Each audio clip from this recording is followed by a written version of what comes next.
what did we cover in the last chapter? Anybody remember? Social media. So we have all this social media. Now what? I'm sorry? Well, we have all this data, but it's like at the end of the day, we're what? We're money grubbers. We want to make revenue. We want to harness that data to help drive revenue. So what might we use to do that?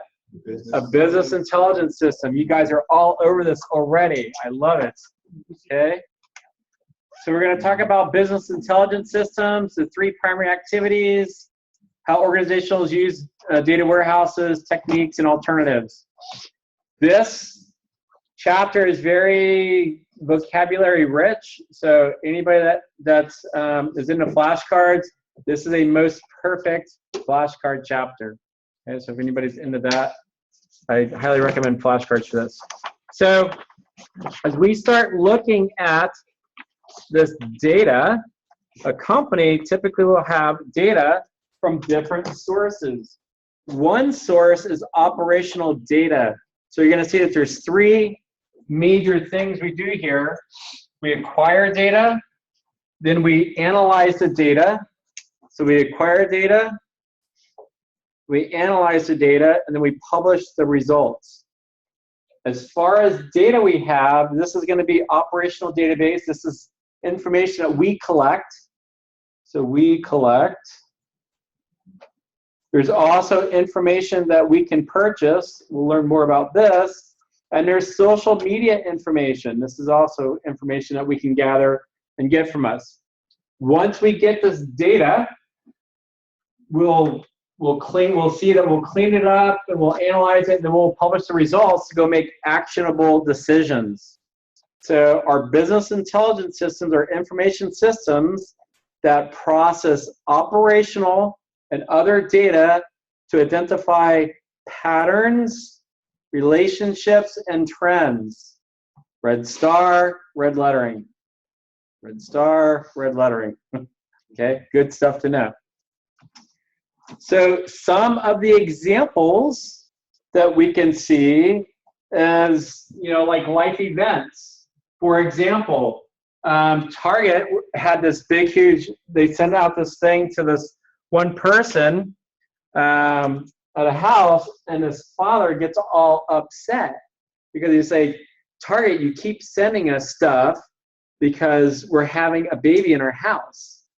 It's like, no one here is pregnant.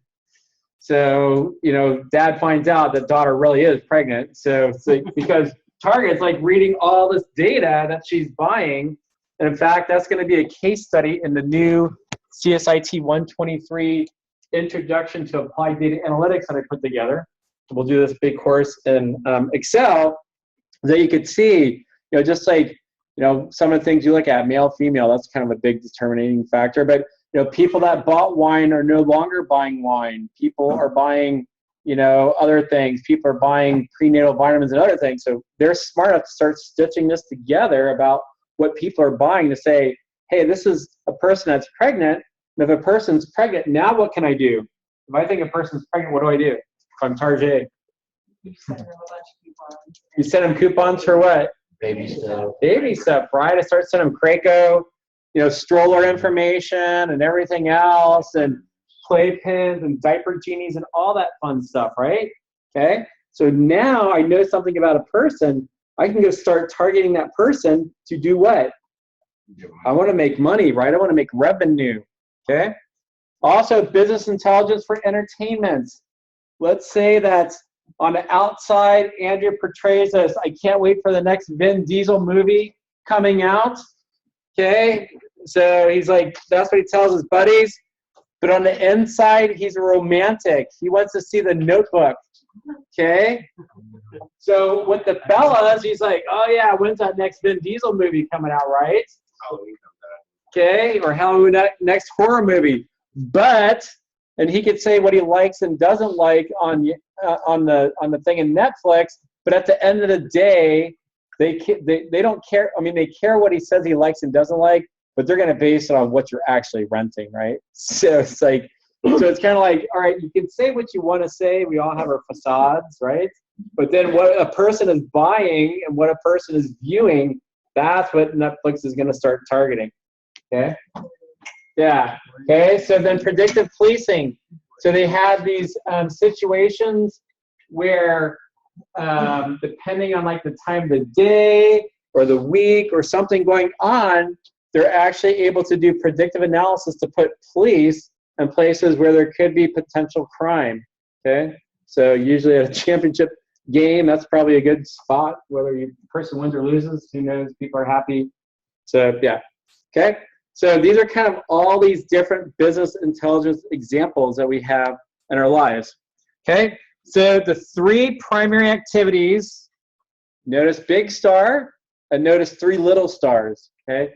You have to know these. You have to know each one of these, and you have to know what's in each one of those, okay? So the three things we have our data sources where we acquire data. We'll learn more about each one of these. We're going to obtain, cleanse, organize, relate, and catalog. Once we have our data cleaned up and ready to go, conditioned, then we're going to perform analysis on there. There's three different things we'll do: reporting, data mining, and look at big data. And then once we get that, then we're going to publish results. It might be that we print items out, we put it on web servers or report servers, and then we're either going to push the information out or it's going to be there and people will query or pull. Okay? So this is like if you know any slide in this whole chapter, this is it. This is like the 50,000 foot level view, and then we're going to start digging down into each one of these. Okay, so what are the three things? Acquire data, perform analysis, and publish results. Okay, and once we get that, we can push and pull that to our knowledge workers that are going to make actionable decisions. Okay, this whole thing is about making actionable decisions. Actionable decisions. Okay, so as we start looking at this, we have these two things called a data warehouse. Is this like a big warehouse where we put data, like just stacks of paper, or no? No. Okay, this is a warehouse. We typically, these are going to be like big, huge database management systems. Okay, and then we also have this whole concept of data marts. Okay, data warehouses and data marts. Okay, so let's see. Rhea gets a candy bar, and so does Leah. You guys go. Happy Halloween. Yep. Anybody else not get a candy bar? Everybody's here? Everyone's friend? Cool. All right. So this is a data warehouse. A data warehouse is in this whole concept of organizing data. So here we're getting our data, bless you, from our operational databases, the data that we purchased, along with social data, and we feed that in, and we're going to see that data can actually be dirty. So dirty data. Okay, so we want to clean our data, and once we condition our data and clean it, we're going to send that to a data warehouse, database management system, and we're going to have two sets of information. We're going to have the data, and then we're going to have the data warehouse metadata. And we said metadata is data about data, and we'll see some of the items that we collect in our metadata here in a couple of slides for in a context of a data warehouse. Okay, everybody good so far? Kind of makes sense. Get the data, cleanse the data, condition it, put it in the warehouse, and we'll see that there's a lot of data, and it's like giving that to people is kind of like having somebody drink from a fire hose. Okay, so what we want to look at here in a couple more slides is this whole concept of granularity, and then getting the right sized items to the business intelligence users so they can make those, best actionable decisions. Okay, so all these are components, functions of a data warehouse right here. Okay. So some of the functions in the data warehouse, we talked about these: extract the data from our databases, cleanse our data, organize and relate data, and then catalog using metadata. Okay, so this metadata could be the source, the format, any assumptions, and constraints. Okay, so this is all good to know here. Red star, red lettering. So usually if you see a red star and a red lettering, focus on the red lettering. Okay? Just thinking out loud. Hopefully you guys, we were like, what? So can you guys believe it? We're like in week 11 now? Week 11, 6 weeks left. That includes Thanksgiving week, which we have class both days. For planning purposes, we're here both days. Okay. But yeah, it's going to happen quick. We have our final projects out. It's awesome. You guys are start building a website, incorporating all the social media. Oh, it's so cool. I love it. You guys will like it. It's work, but you guys will like it.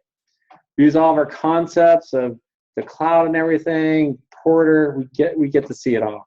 It's a smorgasbord. All right. So let's do a quick review here. I want you guys to come up with the top 3 common database sources. What are the 3 process primary activities?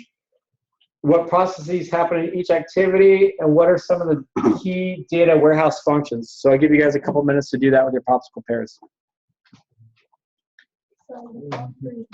Okay, so what are 3 common data sources for business intelligence?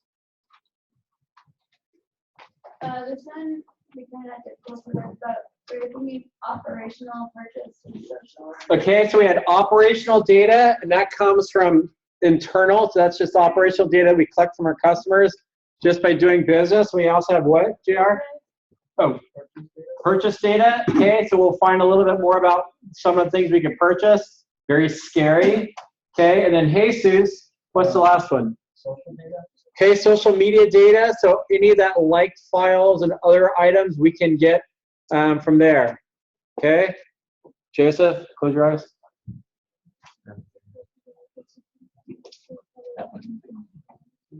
All right, Tim and Jason, tell us about the 3 primary activities and the processes that happen in each.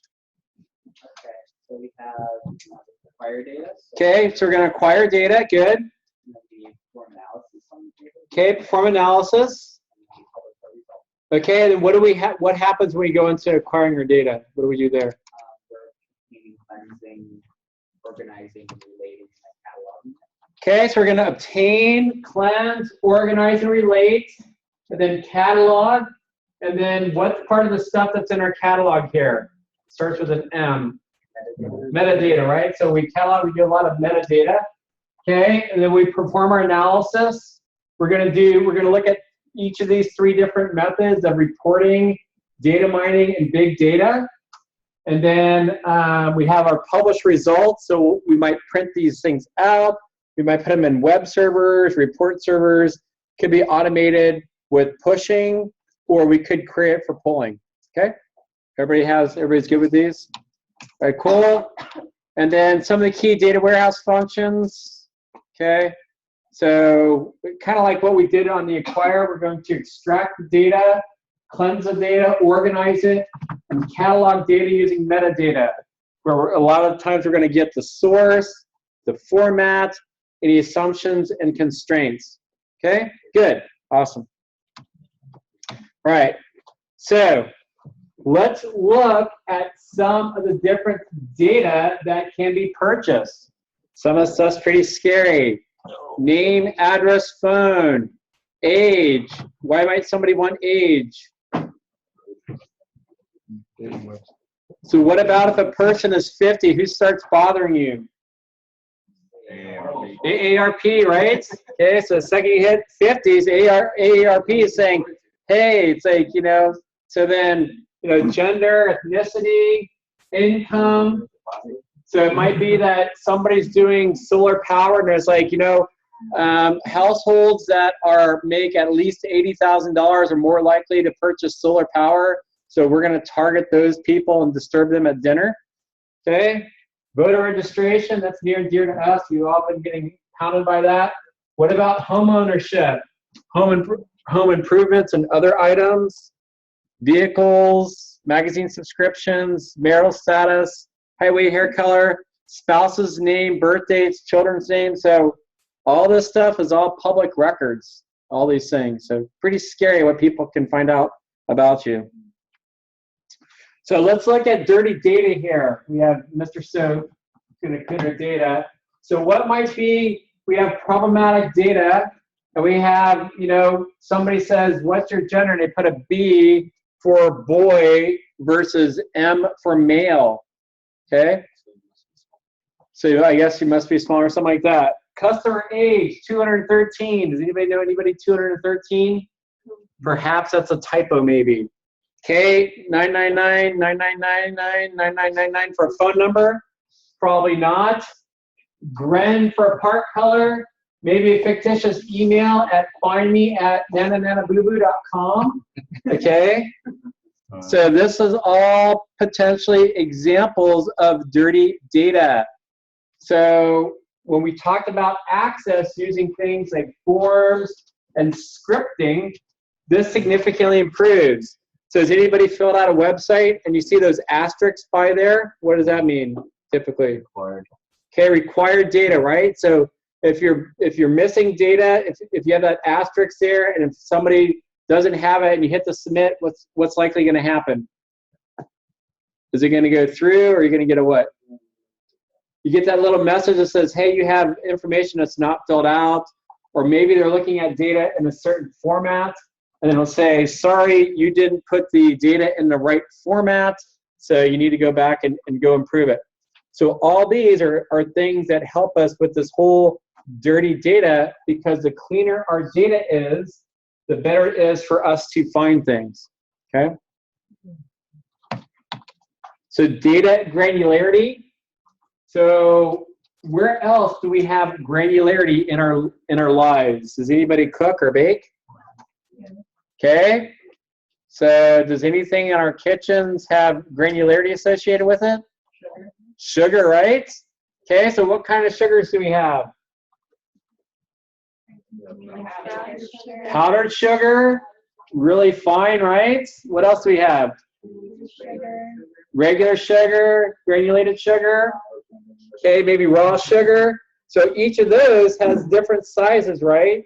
So we can say each of those have different granularities, okay? We have the same thing with data, where we have data granularity. It might be that on a site, they have this clickstream data. So it might be that Amazon has like all this data on their site, but they only care about when you're hitting your new products, like the new Echo. Does anybody have one of those new Amazon Echoes? Anybody getting one of those for Christmas? It's supposed to be like the most popular thing for Christmas. Anybody have one? Has anybody seen it? It's like you just ask, it's almost like Siri in your house. You can ask it questions and things. So probably a lot of people get that'll be probably a popular Christmas present. Okay? But it might be that Amazon only cares about a particular ad on their website. They want to see the interest for that. And do people click it? And then how far do they click? How long do they spend on it? And each of those are typically called a campaign. A campaign. Okay? So it might be that you only care about the clickstream data just for somebody hitting that ad versus every click a person makes on a website. Okay? The other thing, you can have data that's too coarse. So too fine might be that gets all the data versus just the site you want. Too coarse might be, you know, maybe you're doing an election if you're Maricosta College and you want to have Prop MM pass, okay? So if all the data you had was just on the Oceanside campus and maybe want to rally students to reach out to their parents and other people, then what are we missing if all we had is the Oceanside campus? Online, San Alejo, 3D Learning Center. So that would be an example of data that is too coarse. Not enough information. You have to fill in the gaps. So given a choice of data that's too fine or data that's too coarse, which would you prefer, do you think? Would you rather have too much information like in too fine? Or would you rather have too little information? Too much, right? Because you can sift through it and you'd rather drink from a fire hose than not drinking at all, right? Okay. So, so again, given a choice, you want to have the data just right. But if you had to err on one side or the other side, it's better to have data that is too fine versus too coarse. Much easier to throw out information versus trying to obtain the information. Okay, so one of the items that helps us with this whole concept of data granularity is a data mart. Data warehouse collected data, cleansed it, and other things. And what happens is you can see on the output of our data warehouse, we're going to bin items so that it just goes to the right department. Okay, so this data collection addresses the needs of a particular department or function area, focuses on the right granularity of data. For example, if you're in the sales and marketing department, you might not care about the inventory layout for a store. All you care about is, did somebody click our data? So you'll just get, what you can do is set up a data mart that just pulls your weblog data and just gives you that. So it's kind of like Goldilocks and the Three Bears or whatever. There's like, this porridge is too hot, this porridge is too cold, this is just right. So think about that when you're thinking about the data mart. Okay, so you're going to the data mart to get the right porridge. Okay, it might be that you have like a market basket analysis and you use that for sales training. And then also you have inventory layout. So it might be that today when I was scrambling to work saying, crap, I forgot to get candy, I go to Albertsons, and did I have to look through the whole store at Albertsons today? No, why? Well, I can go to the candy aisle, and they probably have something right there, nice and seasonal, right? So what about our friends back east? What are they going to start seeing in their stores now? Christmas, we see that too. I'm sorry? Snow stuff, right? Snow shovels and everything else. Anybody lived in the Midwest or the East before they got here? Yeah, blows. Snow blows. Okay. I heard it's not as bad now. It's not as bad now. Yeah, yeah. Yeah. I don't know. So we'll have warming and get rain, I guess, or something. Right? So again, this whole concept then, so it's key to know the difference between a data mart versus a data warehouse. Okay? So a data mart or data warehouse does what for us? That's like kind of like collecting the data, cleansing it, then cataloging the data and the metadata. Then what's the data mart doing for us? So the data warehouse kind of like collects everything. And what's the data mart doing? It's what? Oh, sells our data. Well, it kind of sells it. It just kind of gets the right size byte chunk for us.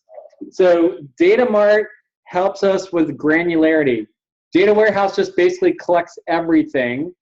So you could look at everything. We said that's too fine, right? We talked about data granularity. We said we'd rather have too much information than too little information. But at the end of the day, we want the information that's just right.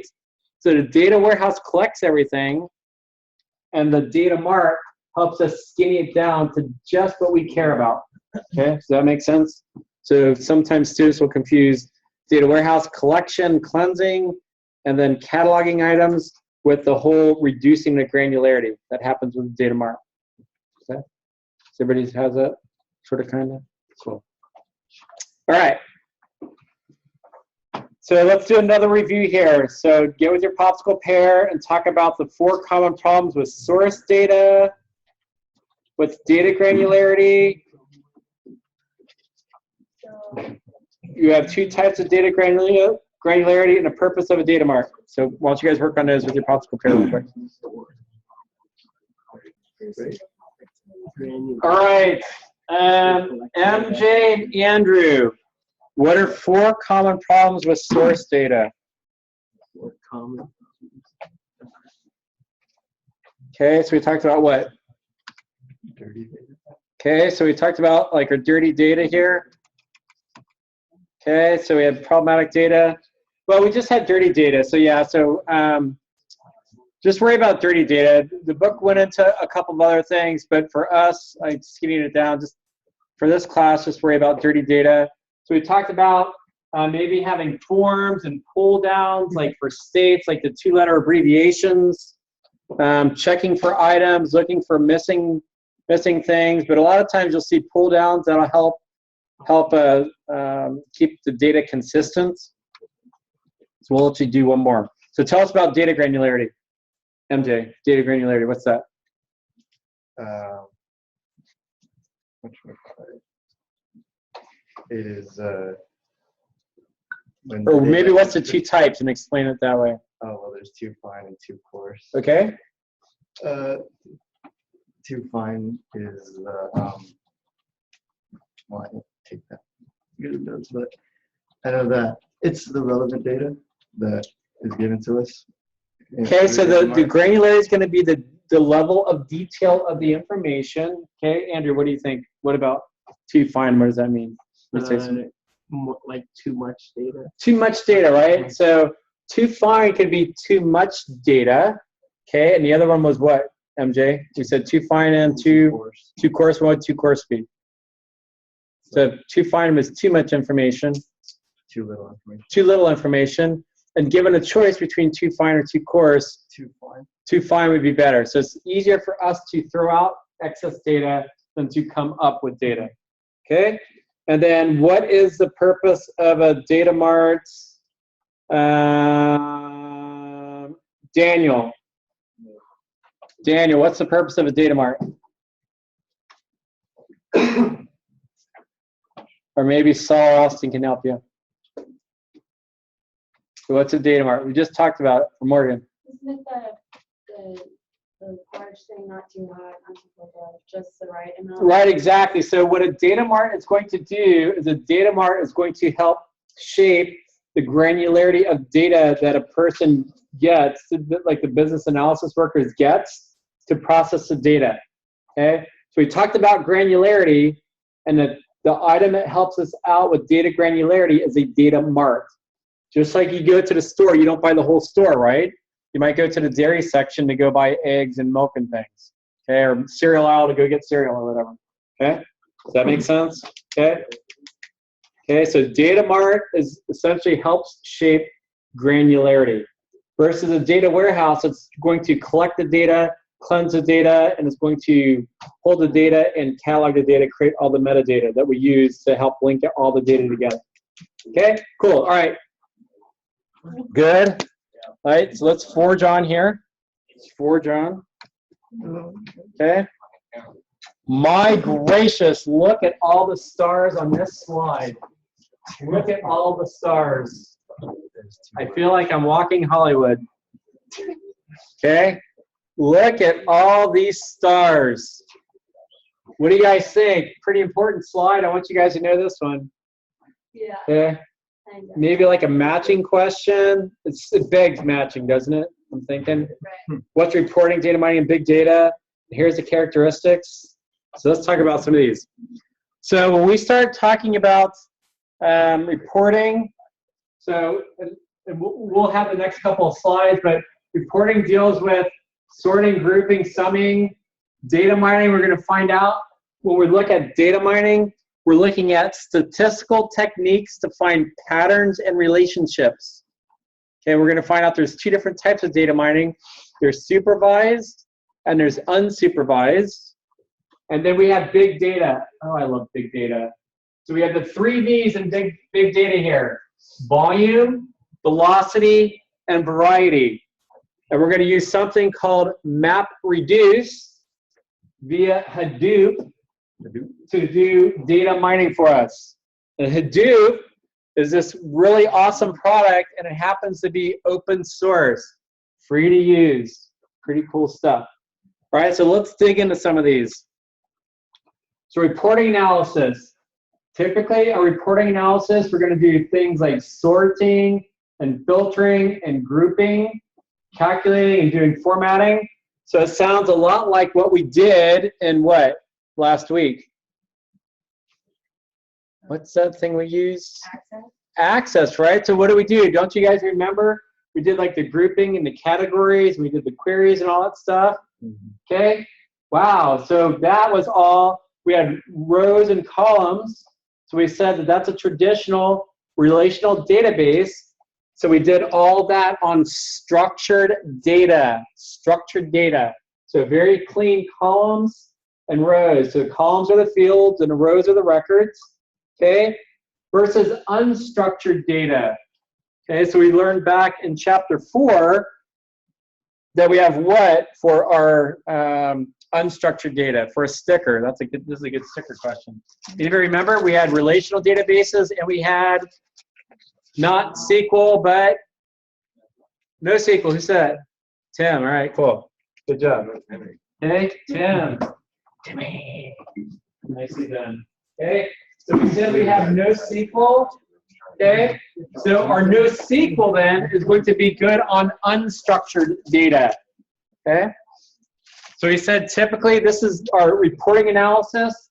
This is going to be in a database. Can be in a spreadsheet, but spreadsheet starts running out of capability. And a lot of times, do we want to look at all the data, or a lot of times we just want to look at what? So I just like the exception reports. Okay, so do I care about the people that do assignments? Yes. Do I care more about people that don't do assignments? I probably care more about people that don't do assignments. You know, like, hey, those zeros are deadly. Let's pick up a grade. I want to see everybody in here pass. Okay. So I care, a lot of times we care more about the exceptions. So if you're a CEO for a company, do you care about everything that's doing well, or do you care more about things that aren't doing well? Things that aren't doing well, those are things you have to fix. Those are things that are going to cost you your job. So that whole concept is called exception reporting, where you're finding the outliers. Okay? The next one is unsupervised versus supervised data mining. So an unsupervised, it's just like Nike, just go do it. Just do it, okay? So an unsupervised data mining, you're going to do the analysis after you're going to create a model or hypothesis after you get the data. So it's kind of like you look at the data. So it's kind of like I go outside and I see rain on my car. It's like, yeah, I guess it's going to rain today. Okay, probably need the umbrella. If I'm swinging by the house, I'll grab the umbrella.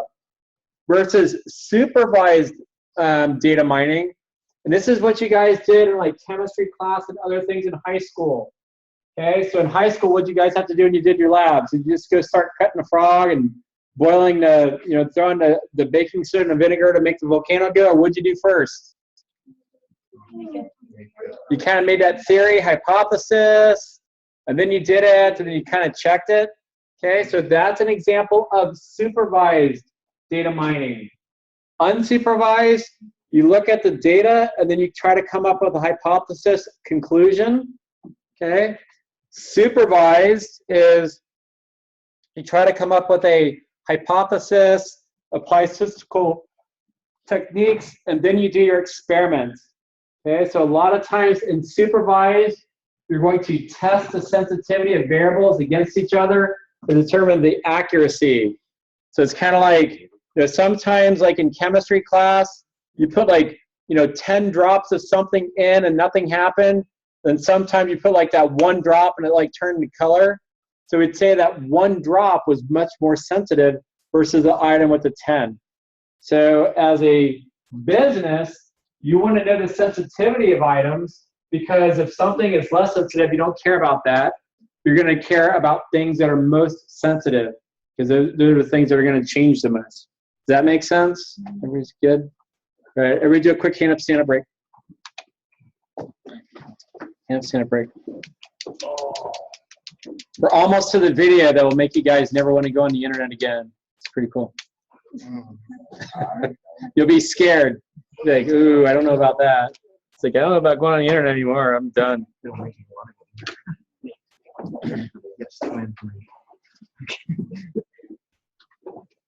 All right, cool. All right, so the next item is big data. So we talked about reporting, right? So we said reporting, that's going to be sorting, filtering, structured data in databases. Then we have this whole supervised versus unsupervised data mining, where we're going to apply all of our statistical techniques. And supervised, we said we're going to look at the data, do the experiment first, then go look at the data. we're going to create the model hypothesis after running the analysis. And then supervised, we're going to develop a model before the analysis and do the analysis and try to look at sensitivity. The next item is big data, and this is the one that has the 3 V's to there. So we talk about 3 V's. The first one is volume. We start talking about petabytes and larger. Anybody remember how big a petabyte is? No, that's a large one. That's a large one, right? Yeah, that's about a terabyte. That's about a terabyte. So we said, so right now in our machines, we have like what, maybe like anywhere from like 500 gigabytes up to maybe like 2 to 4 terabytes, 6 terabytes. So a petabyte is 1,000 terabytes. So 1,000, or technically 1024 times a terabyte equals a petabyte. Surely we don't have that much data today, do we? What about NSA that's collecting all of our data? Okay, what about when we go fly like a UAV over in like Iraq, and how much data does that collect, all that video? Lots, okay? So when I was at IBM working with the Air Force out of White Pad in Dayton, Ohio, huge amounts of data, and those missions just, you had all this data and you had to boil it down, because the only thing you cared about is you didn't care about, you know, the 24 hours that thing was up in the air. You might have cared about like 2-3 minute chunks, those outlier reports, right? Okay, so that's all you cared about, and you're going to analyze those. You know, was there an IED exploded that somebody's going to get blown up or something like that? Did something move? If it moved, let's go down there and look. Is there explosives down in there now? So crazy stuff. All right, velocity. This is how rapidly we generate this. Again, on those UAVs, you're generating gigabytes and terabytes daily. Each mission, those guys are doing it. Okay, so the first V, large volumes of data. The second V, velocity.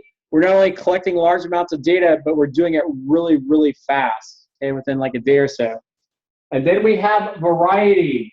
So we talked about structured data with databases. We talked about unstructured databases, and Tim reminded us those are things like NoSQL, where we did like videos and images and all these other things, graphics. Okay, so this variety is going to be like dogs and cats, and you're going to get like social media from somebody in some format. Maybe it's plain text. You're going to get Excel from somebody else. You're going to get Access SQL from somebody else, and you're going to get NoSQL data. And what happens in big data is you basically take all that and go combine it together to try to get, you know, find that needle in the haystack.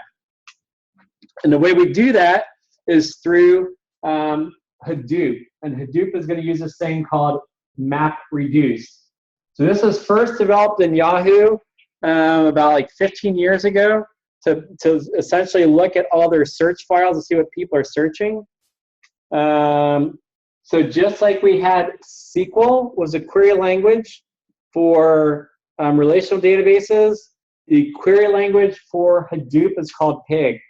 Okay, so it's called Pig. I didn't make up the names. They did. Okay, so really deep technical skills. Again, somebody wants to get into data analytics and do Hadoop. These are 6-figure digit jobs. Those are $100,000 to $200,000 plus year jobs. Big data, big money. Okay, so let's learn a little bit more about this MapReduce. Okay, so in Map, so you see a green, you see this red box, red star, red box. So in the map phase, we're essentially breaking chunks, we're breaking all this data up into chunks, and then we're going to give that out to individual processors. Gosh, if only there was a way to really quickly get a bunch of processors and then use them for like a couple days and then turn them off. Do we have such a thing these days? The cloud, right? Which item in the cloud? We talked about 3 different layers, right? Infrastructure, platform, or software? Infrastructure, right? So we care about the processors. The processors are down at that infrastructure layer. So what we can do then is if you had like a whole basket, if we had like a whole box of stuff here, okay, and then we had CRIA come up and say, CRIA, go sort out this whole box of, you know, buttons or bolts or whatever. Okay, Sebria could do it, but she's got this whole box. What happens if, instead of Sebria doing it, we said, all right, we're going to split this box into 25, and then we're each individually going to sort something out, and then take what we sorted and then combine it together. Which way is going to be faster for us to sort? Sebria by herself, or if we give it out to everybody and we kind of like just sort our stuff and then combine it together at the end? What do you guys think? The second step, right? So this is exactly what MapReduce is doing. Instead of having this big pile of stuff, what you do is you divide out these chunks of things, and then you map it to single processors. This could be like 2 or 3 processors up to 1,000 processors. It doesn't matter. It's in the cloud. You know, we turn it on for a couple bucks a day. We do it for 2 or 3 days, run our analysis, and turn it off, and then we're done. Okay. And then what we do is we take that MapReduce, we take the map part, we sort it out, and then once we have it sorted individually, then we combine it all together, and that makes it much faster. So that whole thing is called MapReduce. So know what map is? That's taking it, breaking it out into chunks, and you're going to map it to a processor, and then you have all these other things, and you're going to reduce that down into one at the end. So everybody see this? So for example, you have this whole big search log. Instead of having one computer do it, you split it out to a lot of computers. And you take what each computer did, and then they all have their individual results. Then you combine it together in a reduce phase. Okay? Cool. Good stuff, man. Sorry, I'm a geek. This is, I mean, honestly, guys, this is such cool stuff. Really cool stuff. Sorry. All right, so let's talk about some of the alternatives for publishing our data. Because we said that we had the 3 steps of acquiring data, cleansing it, then we're going to catalog it, and then once we get that, then we're going to like use our data marts to get it in the right order. So we're going to put it in the right order, right granularity. And then once we get there, we're going to use our business intelligence analysis to do either reporting or data mining, supervised, unsupervised, or big data with Hadoop. We do MapReduce. Now, once we have this data, now we got to get it out to everybody. So this is going to be the third one of our things, is publish results. So you can see down in this left-hand corner, for our third one, publish results. Okay. So when we have our results, we have these 2 types of reports. We have static reports and we have dynamic reports. Static report is kind of like me printing out a piece of paper, and then the second this is printed out, I can hand it around, but after you print this out, what happens to this piece of paper? Is it good, or is it, what happens to results from this point forward? All the results can change, so we said this is stale. The second you print this out, this becomes stale. Does it become stale, more stale over with more time or less time? More, right? So the longer this is printed out in there, the more stale it gets, okay? Versus something that is a dynamic report. And dynamic reports are there and updated every time you pull something or every time it's pushed out to you, okay? So given a choice, would you want to have a static report or a dynamic report? What do you think? Dynamic. Probably dynamic, because you get the latest and greatest, freshest data right there, okay? Then we talked about push versus pull before. We talked about social media. That was one of our slates things, right? So we said signaling. So either like you guys can go check Blackboard all the time to see if something is posted, or what? You get my announcements that get pushed down to you guys, right? So that's the difference between push and pull. All right? All right, so let's just do this together. We'll do it together, okay? Does anybody remember the 5 common reporting analysis functions? Reporting. Okay, we had reporting. Okay, what else?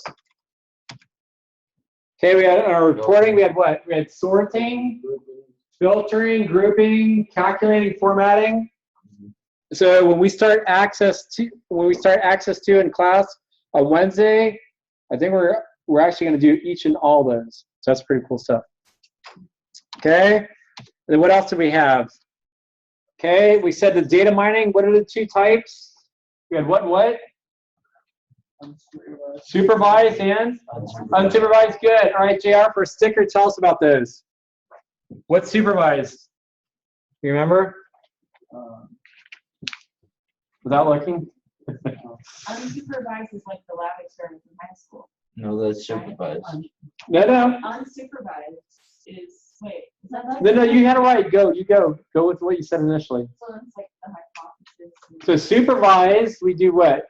Supervised, we come up with a hypothesis and then run it, and then we can go do test sensitivity versus what's the other one? Unsupervised, and that's what? Nike, right? Okay, and what do we do on that one, Renee? Just do it. Just do it, right? So we do what? What are we doing? Yeah, you Not creating a model, just doing, right? Okay, so we basically look at the results, and after we get the results, we try to put together what happened. Okay, so it's kind of like a crime scene. So if you're like, you know, if you're a highway patrolman, you see an accident or something like that, and then you try to like guess what happened. Okay, so that's how you're looking at the results, and you have the results, and you're trying to piece it all together. Okay. So good. We talked about that. Then Daniel.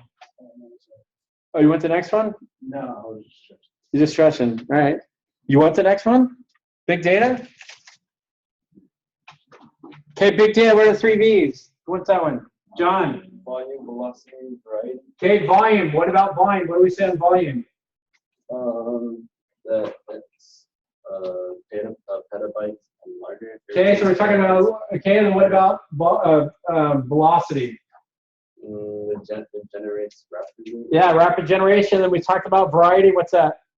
It's free-form text, different formats, streams of data about users. Yeah, so we basically have all kinds of different items in here. So that truly is kind of like making sausage. We're getting like text, and we're getting stuff from like Facebook or whatever. We're getting our NoSQL data, our videos, and then we're also getting our relational database, and we're going to push it all together, okay, through something like Hadoop, where we do what? MapReduce. All right, so who wants to take on Hadoop? Hadoop. MapReduce. Who wants that one? MapReduce. Somebody. Joseph. You always yell at me. All right. Austin, tell us about MapReduce. Annabelle? No? Diane? It's developed by Yahoo. Okay, developed by Yahoo, but tell us about MapReduce. Okay, it uses PEG. Okay, but what's really happening? Source. Okay, it's doing what? What do we say? We're breaking it up into chunks. So we're breaking, instead of Zebra, it's sorting out all the bolts and the screws and everything else. We said what? We're going to break it up. So instead of having Zebra have this whole like trash can of bolts, and she's looking at, this is going to take me forever. It's like taking like a coffee, like one of those coffee cans and scooping it out. Then each one of us sorting it out. So that's going to be taking it and breaking it up. So we're going to map. We're going to map the. We're going to map essentially a coffee can's worth of bolts to each person, and then what? And then after we've each individually sorted, then we're going to do what? Then we're going to add it together, and that's going to take us a lot less time to do that, right? Yeah. Okay, so that's the whole magic about MapReduce. Okay, we talked about publishing alternatives, static versus dynamic. What's the difference? Static versus dynamic. Static. Dynamic changes, so you're always getting the latest and greatest, versus static. It gets stale and old because Stale and old because like a printed out report, and then the second it's printed out, it's old, right? Okay, cool, good, awesomeness. All right, video time. Video time, yay! All right, so I'm going to do a short version because I want to do that, but you guys are more than welcome to do the long version on your own, which I highly suggest. I want to make sure we have a little bit of time to go over the homework in the group. All right, so let's see the short version. All right, so let's look at 60 minutes here.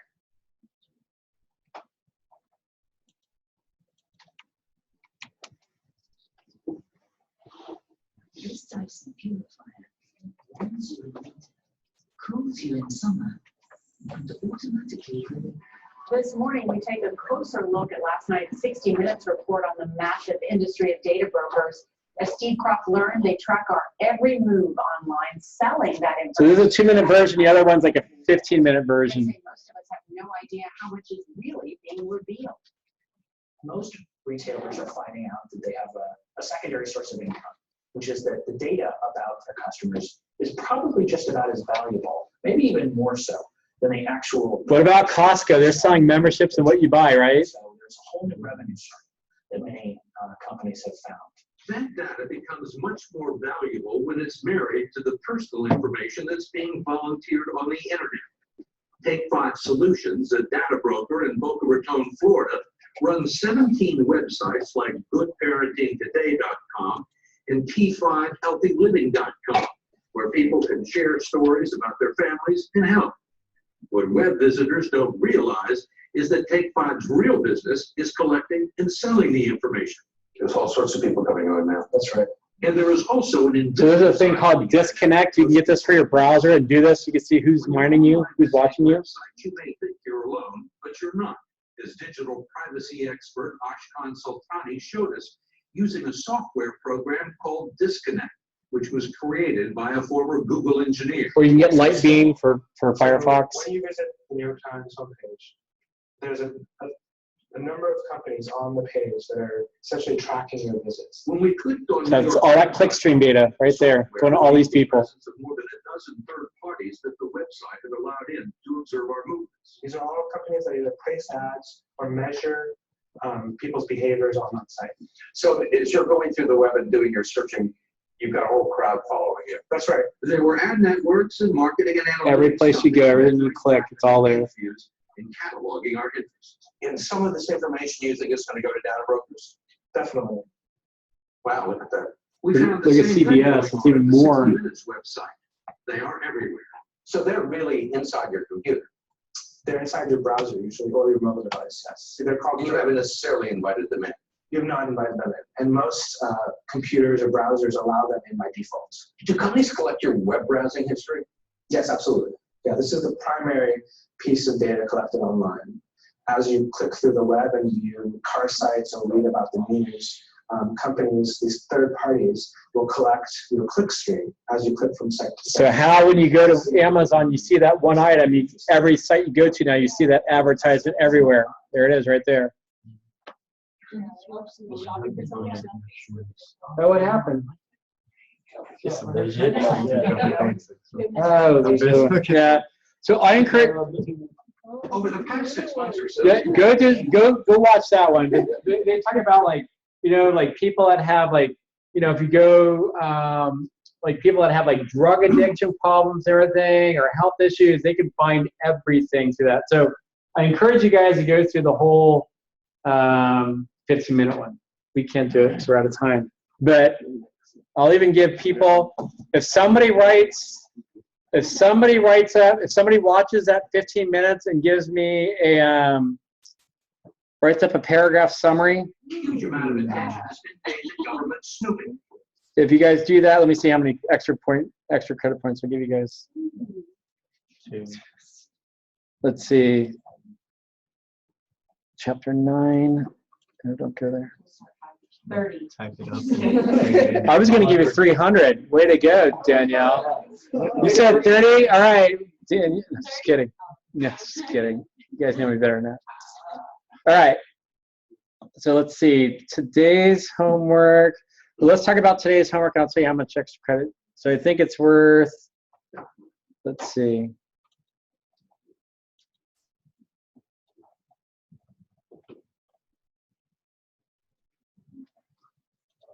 $20 points. So I will give you guys. No. 19. I'll give you guys. I'll give you guys 2 points. 18. All right, fine. 17. That's the lowest.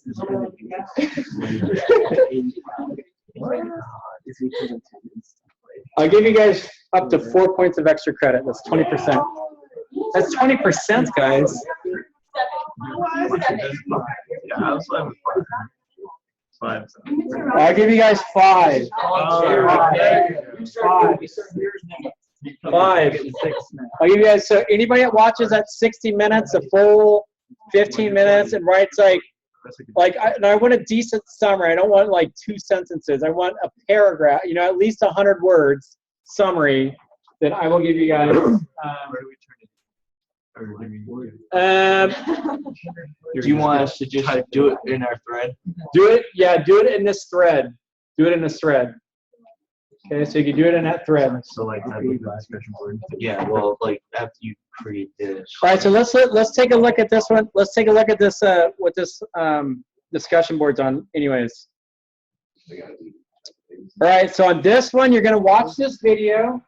Okay, this is based on IBM Watson, so I want at least a 50+ word summary. It's probably going to be really hard to do this in 50 words, actually. Probably this might be 100 words, but you have to basically watch that video.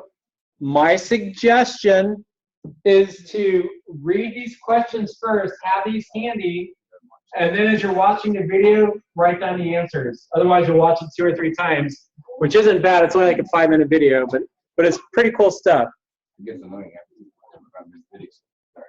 Yeah, exactly. So my advice is look at the questions, have the questions handy, then just write down the answers or type them out, and then you get transferred over. So you can do that, and then you can do the extra credit for up to 5 points if you watch the full 60 minutes, 15-minute version, and give me a 100 word plus summary. 5 points of extra credit. Okay. Cool. All right. So let's take a look now at the big news. The even bigger news is what? You guys have groups, man. We're kicking off. Soft start. We'll officially kick it off next week.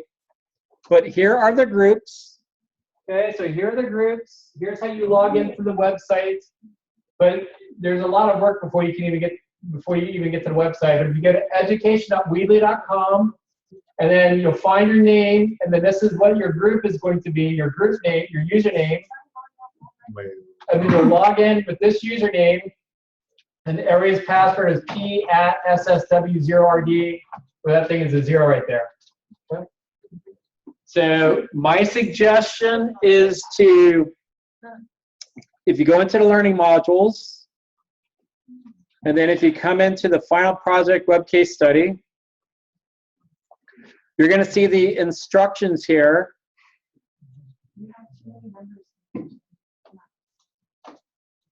And then here's everything you're going to do. Okay, so here's all the stuff you're going to turn in. You're basically, each Blackboard group is going to be a company based on virtual reality. So I want you guys to take something like either Microsoft HoloLens or Oculus Rift or HTC Vive, and you're going to create like a business product that goes along with that. So you could say that you're going to get your, the virtual reality piece from them, but you're going to create an app or something on there. Okay. So that'll be what your group does. Okay. So you're going to have to do a whole bunch of things like, remember Michael Porter way back when, that industry structure 5 forces model? You guys will do that. So I want to have like 1 to 2 sentences on each of the 5 forces. Then you're going to come up with the competitive strategy, industry-wide, focus, differentiated, or low cost. And then we had the value chains. We had the 5 primary activities and the 4 support activities. So you write those up. Business processes diagram in chapter 2. You have that business process modeling language. You're going to come up with, for notation, you're going to come up with something that kind of like looks like that, but it's tailored to your company. You'll explain that. And then you're going to have to do the information systems. When you're doing the information systems, what I want you guys to do is tell me what you're going to use for email and for your website. You kind of already did this one already, the email. That was like chapter 4 homework. So if you just go back and rehash chapter 4 homework, tell me, are you going to buy everything? Or are you going to do the cloud and why? So get your answers together and compare that. And then for the website, you guys will do the same thing. Weebly costs $10 a month. or $120 for a year. So your initial capital on your websites is like $50 or $60 a month. Your initial capital on Weebly is going to be $10. Okay. So you tell me if you're going to buy the equipment or use the cloud. Okay. So now the next one's trickier. The next one's a bit trickier. Okay. So I want you to tell me what you're going to do for customer relations, manufacturing, HR, accounting, financials, and inventory. So we talked about this in class. We said there's the whole CRM, there's ERP, and there's EAI. Perhaps one of those combines everything together. So if you do, you write one thing up versus each of those 5 separately. I'll leave it up to you and your groups to figure out which ones you want to do. Okay. But this one's a little bit trickier to say if you're going to do it based on the cloud or hosted on premises. But typically, anytime you have something in the cloud, it's always less capital. So think about that. Then here's what you're going to do on Weebly. You're going to create a website that has 5 pages, an about page, products, contact, leadership, blog. Okay, so you're going to create those 5 pages. For those examples, you're going to create 2 social media sites. You guys pick them. I don't care. LinkedIn, Pinterest, Instagram, Facebook, Twitter. You pick whatever your group wants. And then you have a 3rd social media link that's just going to be the email address of your company. That could be fictitious. Okay, and then once you're out there, you want to be found on the web. We'll kind of run through this in class. Okay, so you'll need to update your site URL in Weebly the first time you do it. So think about the name of your company. And then you'll use Google Webmaster Tools. You'll be able to create a sitemap and post that up. And then I want you guys to do a Google analysis. I want you to go look at who visited your site and when. Okay? Like make up a company? Yeah, you're going to make up a company. Yep. So you guys will make up a company, come up with a name. There's some other extra credit items in here. So here's 2 good websites, Inside the Crate and Bircha Home. This was 3 or 4 semesters ago when the Apple Watch came out. And this is when last semester. If you want to, a couple extra credit opportunities. So the footer with copyright data. Okay, you can look at this site. Bird Infotech, that's my home-based business site. And then you guys could do a 3rd social media site if you want to get 3 points of extra credit. My recommendation is to have 1 person in charge of each group, and I'll give that person 5 points of extra credit towards the 102.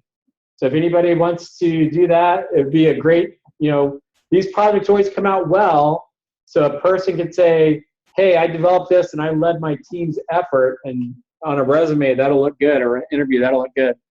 Food for thought. All right. Cool. 10:15. Happy Halloween. Be safe. Annabelle. It's okay?